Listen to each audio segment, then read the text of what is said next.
So do you want to create the most epic relationship you've ever had in your entire life? Yes, I do.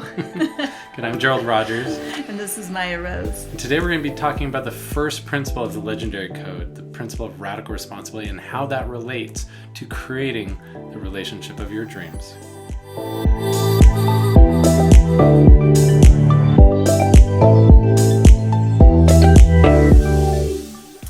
So what is radical responsibility? So radical responsibility means to take full 100% ownership for the results of our life. To understand that if it's showing up in your life, it's your responsibility, and to escape all forms of victimhood. You know, a lot of people experience victimhood where they believe that the problems, the challenges, the difficulties, the things that are showing up in their life are someone else's fault, right? But when we believe that something in our life is someone else's problem, then we also believe the solution exists outside of us too. So the example I always use for this is the example of a garden, right? So to look at your relationship as though it's a garden, and you might have fruit in this garden that is super delicious and sweet, and you just love it, and it feels so good in your life, and you just are so in awe of how amazing this fruit is. And then you might have things showing up in your life that are rotten, or maybe there are weeds that are showing up, and there's moments of disconnection and feeling like you aren't able to have what you want or experience what you want. And in understanding radical responsibility, it's like looking at this garden as your responsibility. And if you see the weeds, that means you're the one that has the power to change that. This is so key in relationships, because how often, now be honest with yourself, I know I've done this, I think you've done this before too, have you said, well, my partner made me so mad, or if they would just do the dishes, then I would be happy, or if they would just treat me this certain way, then I would have all the fulfillment and we'd have this great relationship. How many times have you been tempted to blame your partner for what you were feeling or experiencing or going through? I know that this has happened to me. Has it happened to you before? That's the thing. It's happened to all of us. All of us fall prey to being a victim at some point in our life. And whether it's in our business or our relationships or our life, there's some times where we believe that we are powerless to create change. And then we sit around thinking, well, if only my partner would change, if only she would do something different, if only they would love me better, or if only they would meet my needs, and we get stuck in this cycle of feeling like we aren't able to change our relationship, because in order for us to have what we want, they need to change. And this is the ultimate recipe for frustration in a relationship. If you believe at some level that you cannot have the relationship you want unless your partner changes, here's the deal. You're either in the wrong relationship, or you're not actually owning the fact that you are the one that gets to change. Yeah, if your happiness is based on your partner needing to change something, your relationship will fail, right? So how do you take ownership? How do you really assess and look at what is going on in your relationship, and how do you take ownership for that self? So there's 5 areas. I want you to rate yourself on a scale of 1 to 5 in each of these areas of your life. Now, before we go on, I want to explain what 1 means, 2, 3, 4, 5. So I'm going to state a certain area, and then you're going to give yourself a 1 if you feel like you are totally failing in this area. If you feel like this area needs a lot of work, you're going to give yourself a 1 or a 2. If you feel like you're doing okay, maybe you give yourself a 3. If you feel like you're doing pretty good, give yourself a 4. And if you feel like you're doing excellent, this is an amazing area of your life, you've got this, then give yourself a 5. Okay. So area number 1 is your physical health and well-being. So how are you doing with your physical health and well-being? How are you doing with your exercise, with your eating, with the way that you take care of and love this vessel and vehicle that is housing your spirit, that is housing that part of you that is showing up in the relationship? So give yourself a rating on that 1 to 5. How are you doing physically? And here's what's important about this. If you're not taking care of your body, if you're not showing up as the best version of yourself, it's incredibly difficult to show up in the relationship with confidence, with love, with power. Like, really look at this. If you're taking care of your body at a level 1 or 2, then how on earth do you expect to attract that energy and love from your partner? And so this is the first area to look at. And once again, not to judge yourself if you've been neglecting your body, not to make yourself wrong, but to allow each of these things to be an awareness. If you notice yourself just showing up at level 2, it's like, oh, okay, this is an area that I got to invest more energy so that I can get better results in. And here's a little secret, ladies. If you feel hungry, tired, or you need to go to the bathroom, like these things can severely affect your ability to communicate and show up in your relationship. You really can experience hanger. So I have a little rule. I'll give you a little bit of a secret tip here. Whenever I'm feeling upset or frustrated with something that's going on in our relationship, I have a rule. I have to eat first, I have to sleep first, I have to go to the bathroom, and I have to drink water. Once I've done those 4 things, now I'll talk about it. But otherwise, sometimes I can be in a bit of a reactionary state. So again. And then the other thing I want to say for guys is, like, if you're not working out, if you're not pushing your body intentionally, if you're not doing something to activate that like warrior energy, then your testosterone is going to decrease, which is also going to decrease your confidence and your libido and your ability to like really show up as an attractive mate for your wife. So this is like really important to look at this number. Absolutely. And okay, so number 1's physical. Number 2, we're going to go over to the emotional scale. How are you doing emotionally? Do you feel like you have an outlet, like you can express your emotions in a healthy way? Do you feel like you're stuffing or bearing your emotions down? If you feel like you're stuffing your emotions, if you feel like you are not giving yourself permission to express your emotions, give yourself a 1 or 2. Now, what's usually going to happen if you do this is those emotions are going to come out at the most inconvenient time. Maybe you're in a conversation with your partner and all of a sudden you explode. Here's the other thing that happens too, is when you ignore your emotions, you tend to be in a reactionary rather than an actionary state. Let me say that again. If you ignore your emotions, you tend to react or be in a reactionary rather than actionary state. If you're able to look at your emotions, if you have a healthy way of processing them, of sitting with them, of processing through them, then you can be at this aligned version of yourself. And when things happen around you, instead of reacting to them with this emotion that's been buried so long that needs to come out, you're able to acknowledge the emotion, realign, and act in a way that fully aligns with how you want to show up in the relationship. Yeah, and once again, knowing how to calibrate and listen to your own emotional needs is important. Like, it's nice when you have a partner that is like really tuned into you and it's like, what do you need? How can I support you? And like, that's really beautiful when you have a partner that knows how to show up for you in that way. But ultimately, radical responsibility means it's not their responsibility to make you feel good, it's yours, right? So be able to listen to that emotional thermostat inside of you and to listen, like, okay, what do I need and how can I provide that for myself so that I'm overflowing with love, so I'm overflowing with joy. Yes. So I'm overflowing with gratitude, and then when I'm in that state of gratitude, then all of a sudden showing up in the relationship at level 10 is super easy. Mm-hmm.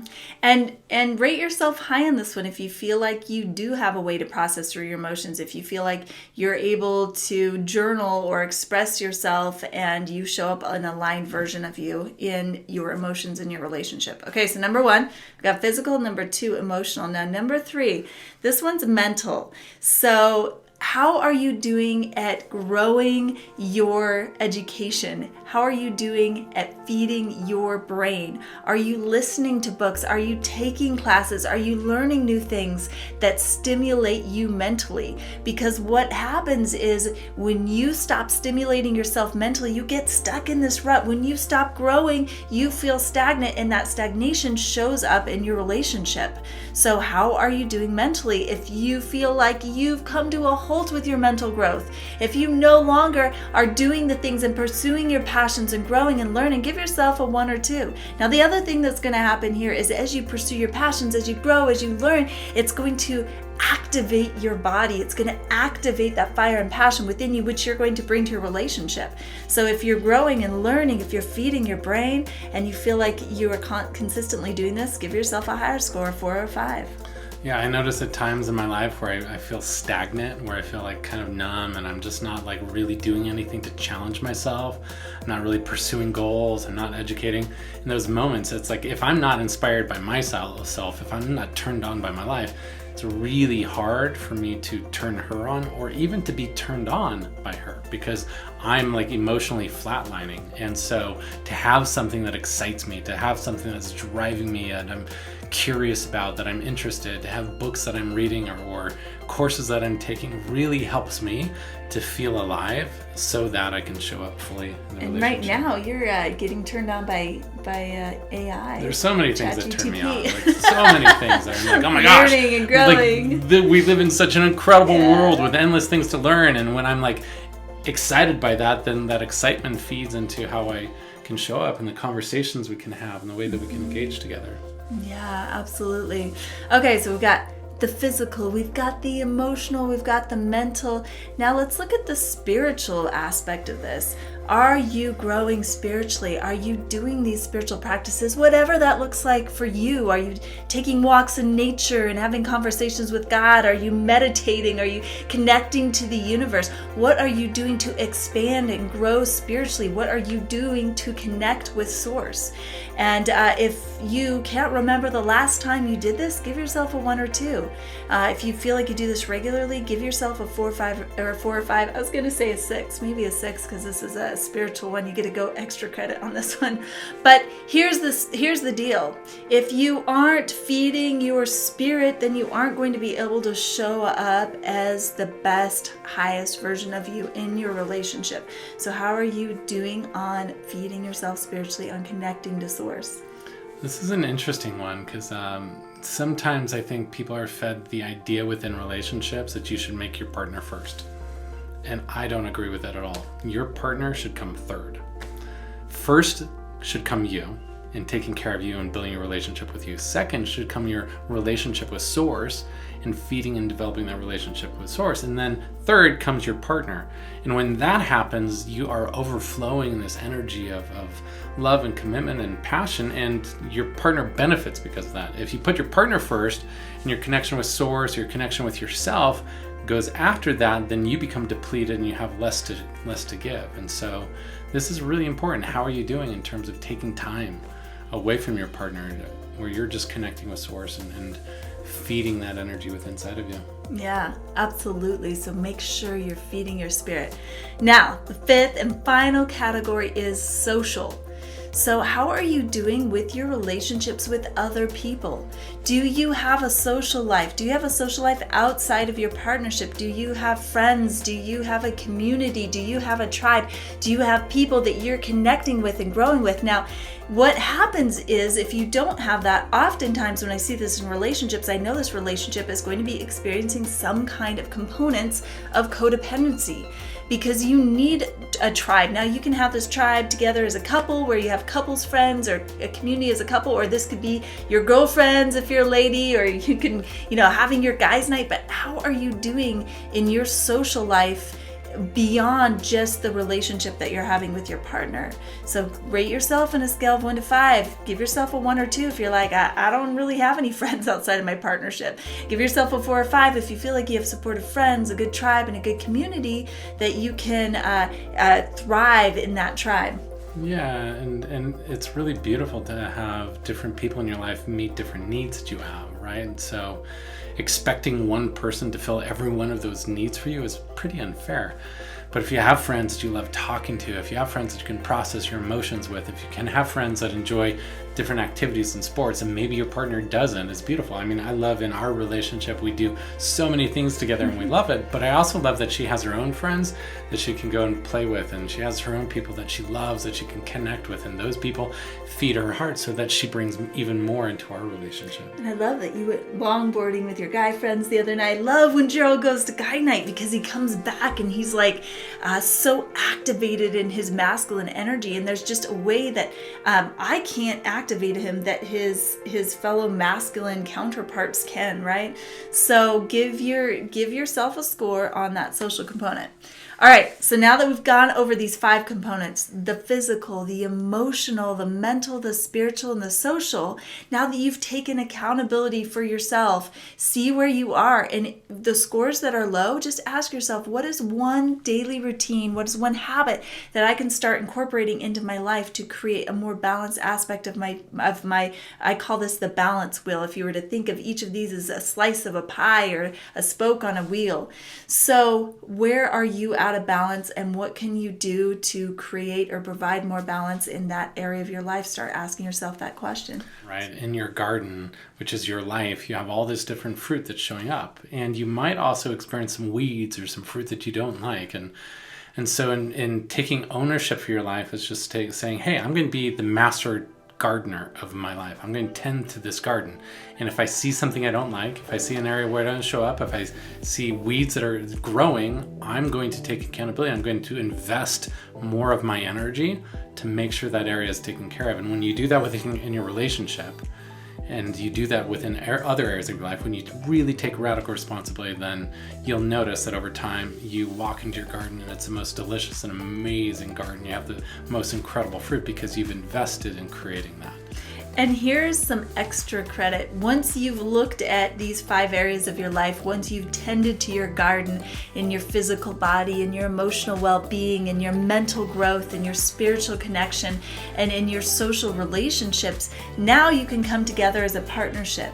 And my recommendation is for each partner to do this on their own, look at their own garden and see what needs growth and what needs tending to in these 5 areas.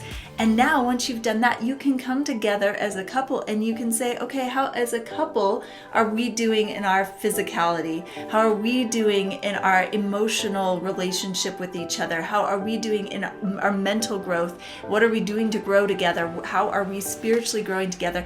And how does our social life as a couple look like? So again, once you've taken radical responsibility and ownership for how you're showing up for yourself, now you can come together with your partner, and as a partnership you can assess those different areas of your life and look at those areas of your garden. And it's really fun to talk about what you can do. So for us, Gerald, what's one of these areas that you would want to work on or that you want to grow for us? I think for us, I would look at our area of spiritual growth as something I want to really explore and deepen, together and figure out how we bring our spiritual energy more united together. What are some of your ideas? I'm just curious because it may spark ideas for somebody else on here too. Yeah, I think maybe what that looks like is taking time intentionally to go out in nature together and to sit and meditate and to share our feelings and to share our inspirations and to maybe find some inspirational texts or mentors that we could listen to together and just explore those ideas. That sounds really fun. I would love that. And can we add in one component that I've been wanting to experience more too? Can we do some eye gazing with it? Absolutely. I think that would be really fun. So just talk with your partner, brainstorm on these different areas together once you've looked at your areas on your own. So hopefully this has been helpful. Hopefully there's some keys that you looked at, maybe some awarenesses that you've had. And the most important thing is you really look at your life, take radical responsibility, take full ownership. If you see something that needs to be changed, that means it's your responsibility to change that.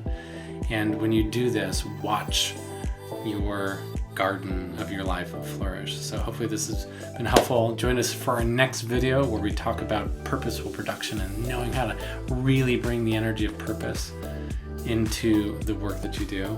And until then, just remember, this is your life. So make it legendary. We'll see you guys soon.